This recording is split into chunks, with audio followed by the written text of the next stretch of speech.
యెరూషలేమును మరలా కట్టించవచ్చునని ఆజ్ఞ బయలుదేరిన సమయం మొదలుకొని అభిషిక్తుడగు అధిపతికు 7 వారములు పట్టునని స్పష్టముగా గ్రహించుము. నెహెమ్యా గ్రంథం 2వ అధ్యాయం 5-6 వచనాలు చదవండి.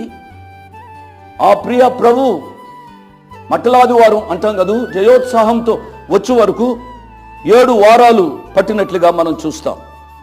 తదుపరి 62 వారములు తొందరగల సమయములందు పట్టణపు రాజవీధులను కందకములను మరలా కట్టబడును. ప్రియులరా, 7 + 62 7 + 62 69 వారాలు. విధించబడిన వారాలు 70, గడిచిన వారాలు 69. ఇంకొక వారం గడవాలి.